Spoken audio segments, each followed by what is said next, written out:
આજે પોષ સુદ 12 છે, બુધવાર છે, તારીખ 31/12/2025 વર્ષ છે.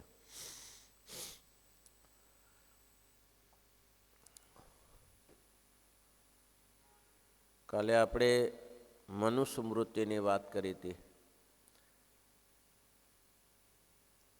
સ્મૃતિઓ ઘણી બધી ઋષિઓ લખી છે. સ્મૃતિઓ એટલે કે ધર્મ નિયમ અંદર કયા સમયે કેવી રીતે વર્તવું અને એ રીતે ન વર્તે તો કઈ મુસીબત આવે છે અને વર્તે તો સુખિયા થાય. આજે આપણે પરાશર સ્મૃતિની ચર્ચા કરીએ. કળિયુગ માટે પરાશર સ્મૃતિ ઉત્તમ છે. દ્વાપરમાં શંખલિખિત સ્મૃતિ ઉત્તમ હતી, પણ એ અત્યારે યોગ્ય નથી. જે સમયે જે લોકોની ક્ષમતા હોય તે માટે જ એ સ્મૃતિઓ લખાય છે. હવે એમાં શંખ અને લિખિત બે ભાઈ હતા, બે સ્મૃતિકાર હતા, બંને સ્મૃતિકાર હતા, સગા ભાઈઓ હતા. પછી એના પિતાશ્રી ગયા પછી એને વિભાજન કરી નાખ્યું મિલકતનું. વિભાજન થયા પછી દરેકને ખેતી અડધે ભાગે આવી, મકાન આવ્યું, જે સમૃદ્ધિ હશે હતી. એક દિવસ લિખિત વિભાજન થયા પછી મોટા ભાઈના ખેતરમાંથી પસાર થયો અને ત્યાં સરસ મજાની પાકેલી કેરીઓ બે જોઈ. એટલે એનું મન લલચાણું કે ભાઈનું જ ખેતર છે ને, લઈ લ્યો. બે કેરી લઈ લીધી. પછી એને વિચાર આવ્યો કે મેં કેરી તો લીધી, કમસે કમ ભાઈને પૂછવું તો જોઈએ. પૂછ્યા વગર તો ચોરી કહેવાય. કેરી લીધા પછી લિખિતે શંખને પૂછ્યું કે ભાઈ મેં તારા ખેતરમાંથી કેરી લીધી છે. એ શંખે પૂછ્યું કે મને પૂછ્યું તો નહોતું ને? તો કે ના, સગો ભાઈ છો પણ હવે વિભાજન થઈ ગયા છે. હવે હું તને આ પરમિશન આપું તો પછી લોકો પોતાના સગા ભાઈને ખેતરમાંથી ગમે તે કાપ લઈ આવશે ને પછી કહેશે હું આ લઈ આવ્યો. એનો મિનિંગ શું? એમ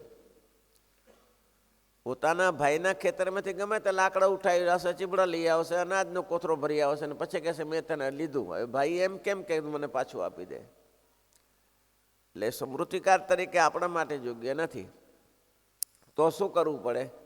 તો કે રાજાની પાસે જઈએ અને રાજા જે નિર્ણય આપે તે આપણે માન્ય રાખીએ. તે સમયના શાસનકર્તાની પાછળ ગયા અને લિખિતે કહ્યું કે મેં આવું કર્મ કર્યું છે. એટલે રાજાએ કહ્યું શંખને કે તમારે શું મંતવ્ય છે? રાજન, મારો ભાઈ છે એની હું ના નથી કહેતો, પણ દંડ તો જે આપણે શાસ્ત્ર વિધાન પ્રમાણે જ આપવો પડે. તો તે સમયે રાજાએ કહ્યું કે વિધાન તો એવું છે, જે હાથેથી એને કેરી કાપી છે એ હાથ કાપી નાખવો. તો કે જે હોય. એટલે તરત જલાદને બોલાવીને હાથ કાપી નાખ્યો. પ્રાયશ્ચિત પૂરું થઈ ગયું. પછી એના ભાઈએ કહ્યું કે હું આશીર્વાદ આપું છું નાના ભાઈ તરીકે, એનો હાથ જેવો હતો તેવો થઈ જાય. એટલે આ ધર્મ આજે કામ ન લાગે. હાથ જેવો હતો થઈ ગયો, એનું પ્રાયશ્ચિત પણ થઈ ગયું, પણ આજે આવું કોઈ કરવા જાય તો હમુરો જીવ થઈ જાય. એ યોગ્ય નથી. એટલા માટે પરાશર સ્મૃતિ, પરાશર મુનિએ પ્રેક્ટિકલ જ્ઞાન નોંધ્યું છે, કારણ કે એ ભટકાયા હતા એક ફરા. એટલે એને જે જ્ઞાન નોંધ્યું છે એ પ્રેક્ટિકલ નોંધ્યું છે. એમ લખ્યું કે ત્યાગાશ્રમી જો એકવાર સ્ત્રીનો પ્રસંગ કરે તો એને 12 મહિના સુધી ધારણા પારણા નામે જે વ્રત છે એ કરવું. અને જે દિવસે પારણા કરે તે દિવસે સાથમાં પાણીમાં પલાળીને સાથવો પીવો. અને જે દિવસે ઉપવાસ કરે તે દિવસે તો માત્ર એક જલપાન કરવું, પાણી સિવાય કાંઈ લેવું નહીં. કોણ કરે? કોણ કરે? તો કે ગ્રસ્ત ભૂલ કરે તો 3.5 મહિના સુધી એને ધારણા પ્રણાનામે વ્રત કરવું, 3.5 મહિના સુધી. અને એને પણ એ જ નિયમ લાગુ પડે, પાણી પલાળીને સાતવો ઉપવાસના દિવસે પીવો. હવે આ નિયમથી તો કોણ આ નિયમ જ પાલન કરે? પછી બીજી વ્રત એવા આપવામાં આવતા હતા પ્રાયશ્ચિત, કે એને જો પ્રાયશ્ચિત કરવું જ હોય તો એને ગળા સુધી પાણીમાં શિયાળામાં ઉભાડી રાખો. સવારે જીવી જાય તો એ પ્રાયશ્ચિત પૂરું, મરી જાય તો મરી જાય ને પાણી બરફના પાણીમાં શું થાય? જીવતો રહેતો હશે. એટલે એટલા માટે કહ્યું કે આ બધા પ્રાયશ્ચિત લિખિત યોગ્ય નથી. પછી એક સ્મૃતિમાં એવું લખ્યું છે કે કોઈએ એકવાર દારૂ પીધો, તેને મોટો સળિયો લેવો 10 ફૂટનો, એટલે કે લોખંડનો પાઇપ લેવો, અને જેને દારૂ પીધો છે તેને જોરથી માથામાં મારવો. જીવી જાય તો એ પ્રાયશ્ચિત પૂરું, ને મરી જાય તો એ પ્રાયશ્ચિત પૂરું. ભાઈ આ ધંધો યોગ્ય છે? મરી જાય તો ઠીક છે, પણ જીવી જાય તો ઉપાધિ કેટલી? માથાના મકોડા તૂટી ગયા, એને હાંધવું કેવી રીતે પછી? એટલે પરાશર મુનિ કે આ બધું કળિયુગમાં ના ચાલે. કોઈ 3 મહિના ઉપવાસ કરે નહીં, 2 ઉપવાસ કરાવીને શુદ્ધિ કરી નાખો, ભેગો ભળી જાય. પછી લફ કરવાની નહીં. આવું તો થયા કરશે કળિયુગમાં. હવે આ બધા પ્રાયશ્ચિત વાળાને શોધવા જશો તો ક્યાં ચાલશે ત્યારે? એટલે પરાશર મુનિએ આ એક બહુ પ્રેક્ટિકલ ઋષિ હતા, બહુ જ જ્ઞાની હતા. એટલે આખી સ્મૃતિ, અને સ્વામિનારાયણ ભગવાને આ પરાશર સ્મૃતિ જ અપનાવી. સતાનંદ સ્વામીએ 5મા પ્રકરણમાં પરાશર સ્મૃતિ જ લીધી કે પ્રાયશ્ચિત કળિયુગમાં પ્રાયશ્ચિત માટે આ જ છે. આટલું કીધા પછી કોઈ માણસે દુરાચાર કર્મ કર્યું હોય તો એને સંસદે નિર્ણય લેવો. સંસદ એટલે 5 જણા બેસીને નિર્ણય લેવો. મહારાજે લખ્યું શિક્ષાપત્રીમાં, દેશ કાલ વયો વિત જાતિ શક્ત્યાનુસારત, 20મો શ્લોક છે, 120. દેશ કાલ જાતિ વર્ણને આધારે એને પ્રાયશ્ચિત આપવું. હવે એનું શરીર ખંભે એવું ન હોય, અને તમે કહો કે 5 ઉપવાસ કરી નાખજો પતી જશે, તો 5 ઉપવાસમાં ઉપર જાય તો એના માટે પ્રાયશ્ચિત યોગ્ય નથી. સંસદ કોને કહેવાય? 50 જણા બેસે ને નિર્ણયાત્મક સંશય કહેવાય. 5 જણા બેસે એને નિર્ણયાત્મક સંસદ કહેવાય. અને એક જ મહાપુરુષ બેસે અને એને જે પ્રાયશ્ચિત આપી દીધું તેનાથી એનું પ્રાયશ્ચિત પૂરું થઈ જાય. ગુણાતીતાનંદ સ્વામી અજયસિંહ બાપુને કહ્યું, બાપુ કહ્યું 5એમાં પૂરો છું, 5માંથી એકે પાડતો નથી, તમે મને શું નિયમ આપશો? બાપજી બીજું તો ઠીક છે, પણ ત્રિપ્રસંગમાં મારથી નહીં રહેવાય, બાકી તો 4 તો હું કદાચ કંટ્રોલ કરી લઈશ. બાપુ તમે 4 કંટ્રોલ કરી લેશો? તો કે હા. તો ગુણાતીતાનંદ સ્વામી કે 5મું હું તમને આપું, 5માં હું કંટ્રોલ કરી દઈશ. શું વાત કરો છો? તો કે હા લ્યો માળા. 101 માળા ફેર્યા પછી તો બિલકુલ માણસ એક જ માળામાં નિર્વિકાર થઈ ગયો. કેમ? ટકી તો મહાપુરુષની દયા હોય તો થાય, સેજે ના થાય. એટલે પરાશર સ્મૃતિનો આ મહત્વ છે કે જેમ બને તેમ માણસ કરી શકે એવા પ્રાયશ્ચિત આપો.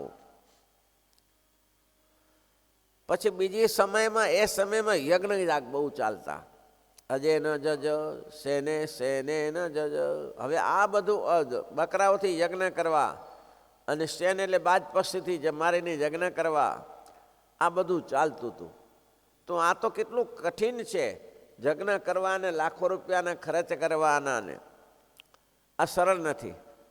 એટલે કીધું કે આમાં કંઈ વરે નહીં, ધર્મ નિયમમાં સ્વીકારવામાં આવ્યા. ધર્મ નિયમ પાળો. ધર્મ નિયમ તમે તમારી રીતે જાળવીને પાડી રાખો. ધર્મ ખટકો રાખો. ધર્મ નિયમ શું?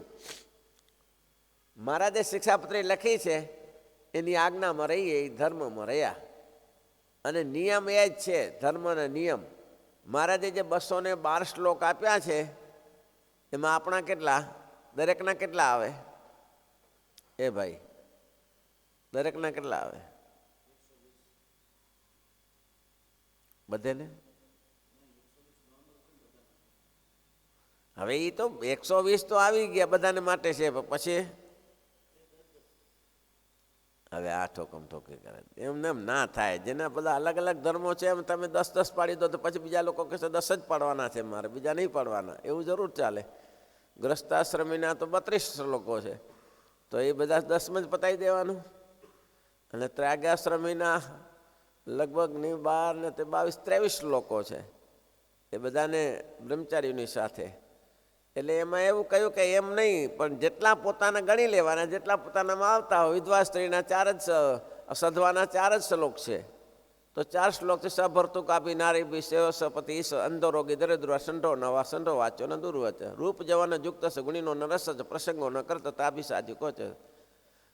હવે આ નરેક્ષ નૃત્રિયા ભય નૃત્રિયા તો નોત ભય સાધુશ્રી છે ભંડેક્ષા ન નિર્ધારે સૌંદર્ય ભૂષા સદમ સુકક દૂતી ગુર પરગરે ઉપશ્રમ ત્યાજ્ય હાસાદી કપતી પ્રતિ પત્યુદેશ અંતર્ગતે. બસ એટલા જ શ્લોક છે વિધવા સ્ત્રીના, તો એને એટલા જ માટે જ જરૂર રાખવાનો.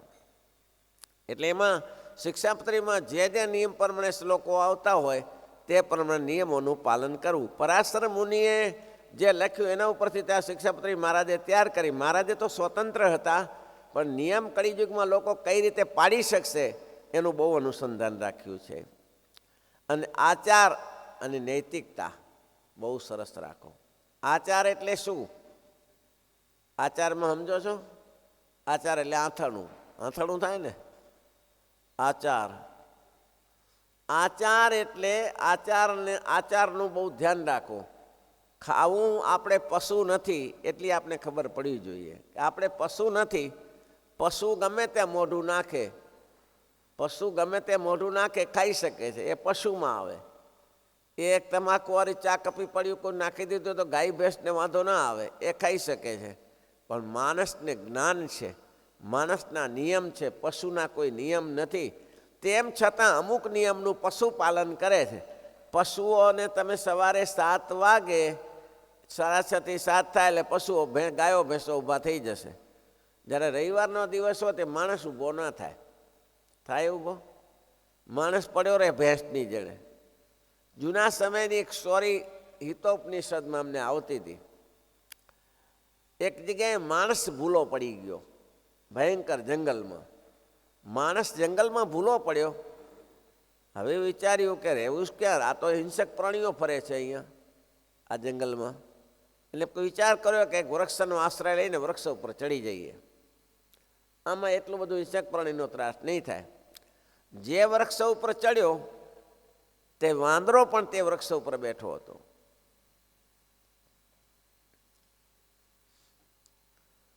એટલે ભાઈ વાંદરો ઉપર બેઠો હતો એટલે આમને વિચાર્યું કે આમની જોડે મિત્રતા કરી દેવાય. કેમ કોઈ તકલીફમાં 2 જણા એક કરતા 2 ભલા.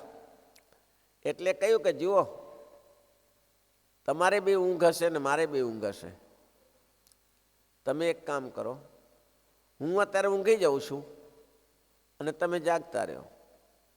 તો કે સારું. હવે વાંદરો જાગે છે, એક રૂપક કથા જ છે હિતોપનિષદમાં. એ રાત્રે જાગે છે અને પેલો ભાઈ ઊંઘી ગયો. તે દરમિયાન નીચે સિંહ આવ્યો. એને એમ કહ્યું, એટલે આ તું તો જંગલનું પ્રાણી છો, તારે ને મારે તો મિત્રતા હોય, પણ આ માણસને હું પકડી રાખ્યો, ઠેલો મારે નાક નીચે, મારે ખોરાક થઈ જાય, એનામાં પોતાને પુરસ્કાર આપીશ, તું જે કે પુરસ્કાર આપું, પણ આની ઉપરથી નીચે નાખી દે. કે એ હું ના કરી શકું, હું વાંદર છું, પશુની જાતિ છું, મારથી નહીં થઈ શકે. અને થાય શું? બધું થાય. ઘણું સમજાવ્યો પણ માન્યો નહીં. 12-1 વાગ્યા એટલે પછી પેલો જાગ્યો કે હવે તું એક કામ કર, તું હવે સૂઈ જા અને હું જાગું. હવે દોસ્તી નિભાવીએ આપણે. વાંદરો સૂઈ ગયો, પેલો માણસ જાગે છે. સિંહ તો નીચે ચક્રો મારતો જતો, એ ફરીને આવી ગયો પાછો. એટલે આ ભલા માણસ, આ તો મારું ખોરાક છે, વાંદરો તો નાખ નીચે અને તને ઘણી મોટી સંપત્તિ મળશે, નીચે નાખીશ તો. પેલો લલચાયો, વાંદરો ન લલચાયો, માણસ લલચાયો. સોના ચાંદીના દાગીના મળે છે, આ તો ગમે તે મારીને લાવ્યો હોય.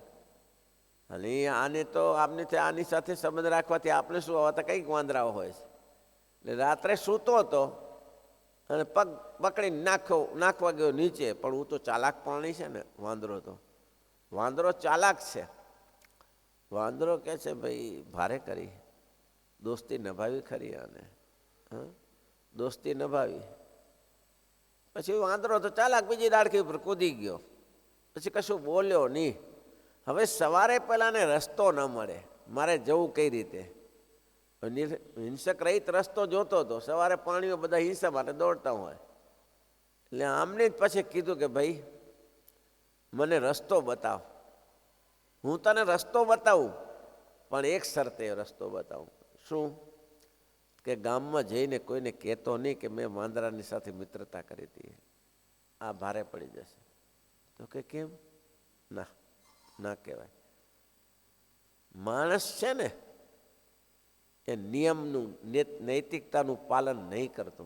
અમે અમારી આચારસંહિતાનું પાલન કરીએ છીએ. એટલે અમે તમને કોઈ ઈજા ન પહોંચાડી શકીએ અને તમે કોઈને ઈજા પહોંચાડવામાં પાછા નથી પડતા. એટલે પહેલામાં પહેલું એ કીધું, શું કહ્યું? આચાર અને નૈતિકતા. નૈતિકતા હતી પહેલાંની વાંદરાની ને એની માણસની.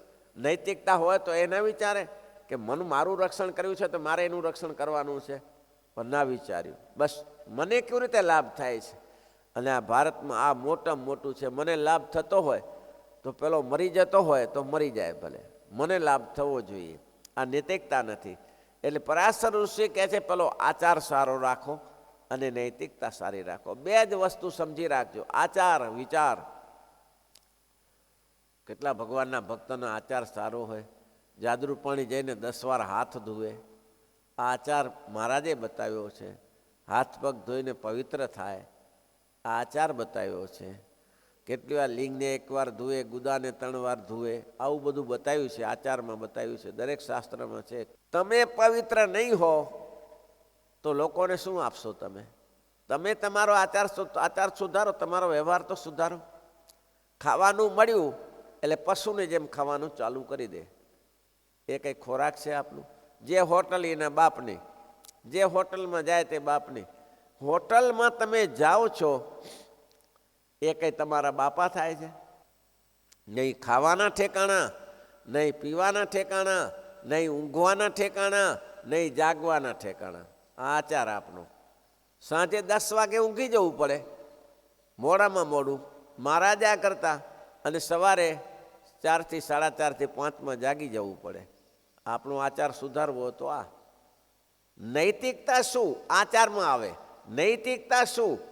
મહારાજે કીધું કે જે અન્વસ્ત્રાદિ ભીરપી સ્વકીયા પરિચારકા સંભાવનીયા સતતમ યથાજોક્યમ જથાધનમ. પછી આગળ શ્લોક લખ્યો, ગ્રસ્તના ધર્મ પ્રતિજ્ઞાતમ ધનમ દેવમ યસ્યાત કર્મ કારણે નગણો શુદ્ધાદિ વ્યવહારે અમને દુર્જનય. પ્રતિજ્ઞાપૂર્વક અનાજ આપવું. જેને નક્કી કરેલો એટલા પૈસા એને આપી દેવા, પછી કાપઘાલ ન કરવો. છેલ્લે ના કેવું કે આટલું હવે માફ કરો, એ નહીં કેવું, પહેલેથી નક્કી કરી દેવાનું. 1 રૂપિયામાં ફેરફાર નહીં કરવાનો. એને સામેથી એમ કહેતો હોય કે ભાઈ આટલું વાંધો નહીં, મને આટલું રાખો ને, આટલું મારો ધર્માદો થાય તો એને માટે બરોબર છે. બાકી તમે ના કહી શકો કે ભાઈ આટલા માફ કરો, એમ ના કરી શકો. અને તમે જે ઘરમાં રહેતા હો, જે નૈતિકતા એ છે કે તમે કોઈ બારેથી વસ્તુ લાયા, જાંબુ લાવ્યા, કેરી લાવ્યા, કે ભલે ગમે તે શકરટેરી લાવ્યા, તો તમે તમારા બચ્ચાનું ધ્યાન પણ રાખો સાથે. આ આચાર, આ નૈતિકતા છે. નૈતિકતા એમ કે છે પોષ્ય વર્ગનું પોષણ કરો. તો તમારા ઘરે જે સંતાનો છે એનું પણ ધ્યાન રાખો ને ભાઈ, કે એ પણ તમારા આધારે બેઠા છે. તમે ત્યાં જઈને ગાંઠિયાને ભજીયાને દબાવો ને ઘરે બિચારા છોકરા રાહ જોતા હોય, એ તમારી નૈતિકતા નથી. એ તમારી ગ્રસ્તાશ્રમી તરીકે એ આચાર સંહિતા નથી. આ વિચારો, મનન કરો. ગ્રસ્તાશ્રમી જે કોઈ કથા સાંભળતા હોય તેને પોષ્ય વર્ગનું પોષણ કરવું જોઈએ. ઘણા લોકો ખોટે વ્યસને ચડી જતા હોય અને બહાર જઈને પોતાને જે પૈસા આવે એમાંથી તમે આ જાણતા હશો આ નૈતિકતા નથી. એના કારણે બહેનો બિચારી દુઃખી થાય છે.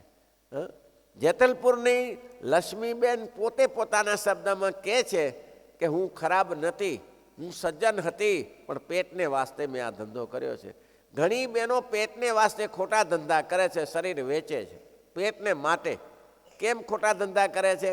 પેટ પોતાનું હોય, પેલો પીને પડ્યો રહેતો હોય, એને કંઈ ઠેકાણું ના હોય, આજીવિકાનું ઠેકાણું ના હોય, ઘરમાં 2-3 બચ્ચા હોય, એને ખવડાવવું કેવી રીતે, એને કપડાં કેવી રીતે લાવવાના, ઘરમાં રસકસ કેવી રીતે, અનાજ કરિયાણું કેવી રીતે લાવવાનું. આ બેન ખોટા ધંધા ન કરે ત્યારે કરે શું? ત્યારે કેવી રીતે કરે? એટલા માટે અહીંયા આગળ બતાવે છે કે સ્ત્રીનું મહત્ત્વ રાખવાનું. સ્ત્રી કોઈ તમારી વેચાણ નથી લાવ્યા, તમે ગમે ત્યાંથી સ્ત્રીઓને લાવ્યા છો, એ વેચાણ નથી લાવ્યા. એનું મહત્ત્વ રાખો કે એ પણ આપનું ઘરનું સભ્ય છે.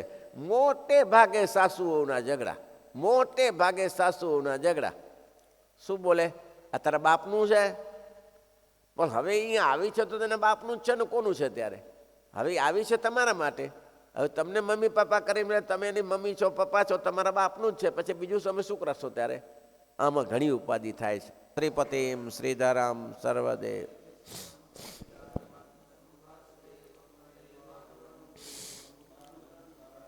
સ્વામિનારાયણ.